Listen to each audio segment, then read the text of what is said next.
Olá a todos, meu nome é Douglas Roberto Zayons e vamos abordar nessa videoaula a rigidez equivalente de molas lineares em paralelo e em série. Uma associação de molas em paralelo é uma disposição de molas como mostrado aqui na figura. Nós temos duas molas montadas em paralelo, tá? E o deslocamento da massa m se dará, então, sobre a linha horizontal, tracionando aqui, no caso, as duas molas. Nesse caso, né, a rigidez equivalente é dada por essa fórmula. O K equivalente, a rigidez equivalente, é igual à constante K1 mais K2 mais Kn, né, se for o caso. Já essa é a disposição das molas numa associação em série. No caso de uma associação em série, nós temos a massa, que vai, nesse caso, ter um deslocamento no plano horizontal, a partir de uma força, e as duas molas serão tracionadas. A montagem em série é essa. Tá? E nesse caso, então, a rigidez equivalente ela é dada por essa fórmula. 1 sobre K equivalente é igual a 1 sobre K1 mais 1 sobre K2 mais 1 sobre Kn, ou seja, né, vai até a enésima constante de rigidez. Bom, se você precisa somente aplicar as fórmulas para resolver as constantes em série em paralelo, a apresentação poderia parar por aqui. Mas se você quer entender um pouquinho melhor do que é uma associação em série e em paralelo, tá? Porque muitas vezes, né, ao analisar um problema de engenharia, essas molas não estão perfeitamente colocadas nessa situação, né? É necessário investigar, avaliar o comportamento das peças, das molas, para dizer se estão em série em paralelo. Se você precisa entender isso, continue então assistindo a essa apresentação. Vamos lá então investigar um pouquinho o que são as molas lineares em paralelo. Bom, como mostrado anteriormente, né, no caso de uma massa com duas molas, tá? Quando nós aplicarmos uma força no plano inclinado, ocorrerá uma deformação do conjunto, certo? Ocorrerá um deslocamento do conjunto, tá? Bom, para que duas molas ou mais atuem em paralelo, são necessárias algumas condições.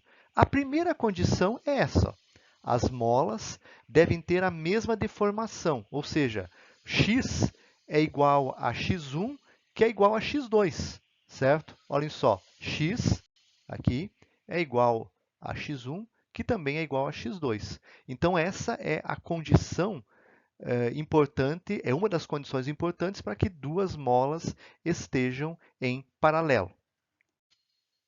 A outra condição, né, é que se nós aplicarmos uma força, né, F, ao aplicar essa força F ao sistema, produziremos um deslocamento x. E a força F aplicada é a soma da força F1 aplicada à mola 1 e da força F2 aplicada à mola 2. Ou seja, quando eu aplico F, a força F é a soma da força aplicada sobre a mola F1 mais a força F2. Essa, então, é a segunda condição para que nós tenhamos, então, uma associação de molas em paralelo. As duas condições têm que ser observadas para ser uma associação de molas em paralelo. Aqui nós temos um caso especial de associação de molas em paralelo. Tá? Vejam só, eu tenho a mola, né, uma mola K1 e uma mola K2. Nesse caso, quando eu aplico uma força F, certo? Ocorrerá o deslocamento da mola X2, que vai ser da mola 2, que vai ser comprimida, ele é negativo, e a mola 1 vai ser alongada, um deslocamento positivo, então, né? Como em módulo x1 é igual a menos x2, né, isso caracteriza, então, uma montagem de molas em paralelo. Já uma associação de molas em série, então, a montagem é essa. Nós temos o deslocamento da massa M aqui no plano horizontal, né? E quando eu aplicar uma força no conjunto, ocorrerá, então, um deslocamento do conjunto, tá? Então, há também duas condições que devem ser satisfeitas para ser uma associação em série, tá? A primeira delas, então, ó, é a seguinte, ó.